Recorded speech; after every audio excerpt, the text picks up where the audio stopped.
illegally living in a building that was supposed to be condemned, that has had a ton of construction deficit and and illegal modification done to it by this guy Richard Judson, who's been using it as an illegal rental against our will, and we've been terrorized and like stalked and assaulted for the last 2 years by this guy and his church organization, the Scientology church, and but we won the judgment, and we have 2 judgments from 2 different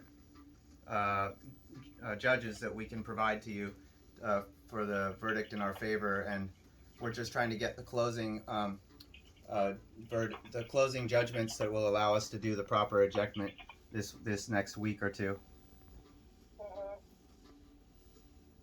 That's what's going on at the bottom building. There are no extra other units that are legal. There's 1410 was 2 units at one time, but it was removed from 1410 and a half back to 1410 by the housing department and the LA the HDCILA, and that was because it was converted back to a basement space, and so that was gutted on the bottom, and so that's basically stayed storage and has got no electricity, no water. And the upstairs, our house, has been restored, and we put a lot of time and energy into making it a classic Japanese house. And then down on Avon Street, the bottom building, that was supposed to be hand wrecked because it had structural problems with cracks in the building, the foundation, and the whole roof had caved in. And so this contractor, he had rebuilt the building without any permitting that was legal under the APN ending in 17. You know, it goes 541500917 back in 2007 or so, and then it switches to 541900941. And so he gets permits from the West LA branch of the LADBS to take some contracting on the place that he was never hired for, and gets it in that APN that's not legitimate. And with that, he pursues doing a bunch of illegal modifications very fast with about 20 subcontractors, and it was mostly, what do you call that, human labor trafficking, because he takes out PPP loans to pay for this of over $100,000, and then he says it's to pay these employees, but that would have been $7 an hour if that was the case for these guys. And so I reported him to human labor trafficking, and I've been trying to report him to CSLB, and they were doing something about it, but because of COVID, it never got picked up by the SWIFT team, even though I had an investigator named Richard Montelier who was in charge of it, and he was overseeing the evidence collection, and they've never followed up on it. And LADBS has pretty much ignored me because of COVID up until now. I finally got the real estate fraud department to take it seriously, and the city attorney. So sorry, that's a long story. Just I'm just taking some notes. Yeah. Okay, hopefully I got everything clear. So I can make a statement officially too. I have lots of writing on it. It's been a pain in the ass. I've had to learn to legally, like, write legal pleading with my wife to be able to state the facts. So this contractor, He's the used an illegitimate APN, which was the ending in 14 rather than 17. 17 instead of 41. So he used 541509017. That's what he used, yeah. And he lives next door at 2 doors over at 1958 Avon but this isn't a one-time job. This is a repeat process where he's taken over hillside homes on Landa Street, on Avalon Street, on Lemoyne Street, usually multi-tenant units, for the sake of converting them with a security-backed mortgage a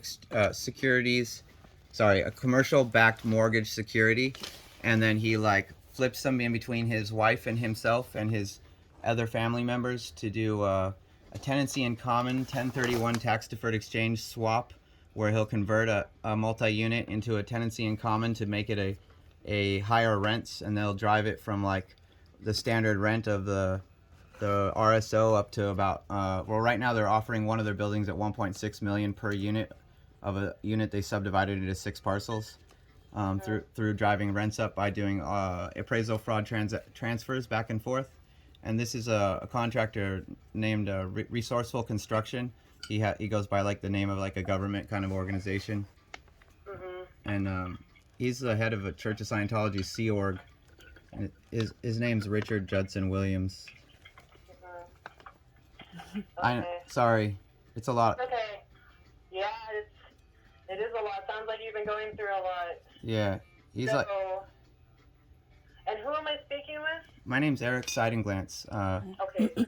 I've been here since 2016, even though there is lots and lots of contract stuff that shows up under our house for DRC. I've never seen any of these inspectors here once.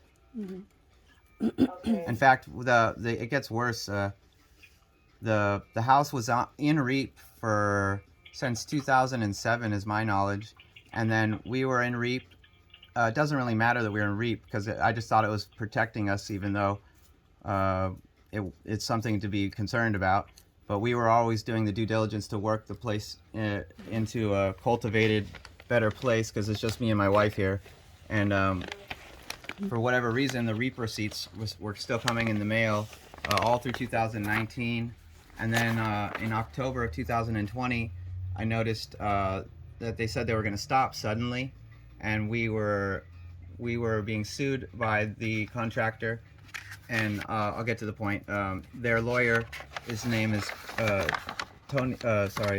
Jacqueline Pelez, and Jacqueline Pelez's brother or something is Carlos Pelez or Tony Pelez. And so our house immediately disappeared off the REAP list, and it went right through to the city council within 1 week without having any inspections, and all these notices showed up saying there were inspections. And I have a Ring camera. I have 7 Ring cameras on my property, and all the Ring cameras show exactly what happens when the inspector Michael what's his name, Michael Barella. Yeah, Michael Barella. He comes and he doesn't do anything about any of it. And we have a septic tank that got ruptured. So he had, I know COVID was happening, but he had a pretty obvious one on his hands. He just had to go look at a big green pile of water that was leaking out of a building going down an entire block, causing an environmental hazard to the entire neighborhood.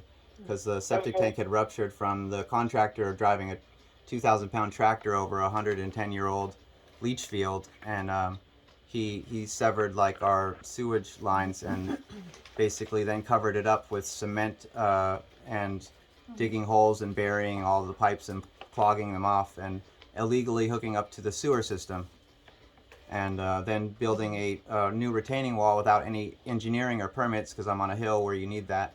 And he basically covered up the old wall with a new little wall, and then he put a laundry room in front of it so that it would look like there was no problem from the leaky sewage. So he built a new building in front of the retaining wall on the setback, and basically broke every rule there is for like subjacent lateral support and building without a license, etc.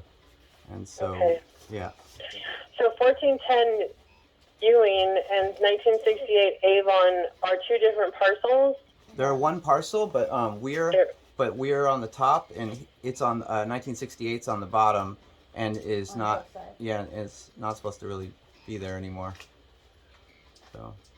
When you say top and bottom, do you mean that there's like one upstairs, one downstairs, or one uphill and one downhill? Oh yeah, I guess that's the confusing part. We're at the top of a hill in a separate house, and that's a 1909. The bottom one is a 1909 Sears and Roebuck brick building kit, where you build your own bricks with like a brick making machine and local sediment to make your bricks. And ours is a wooden house built out of the local redwood of the time. That is like a Japanese traditional house at this point.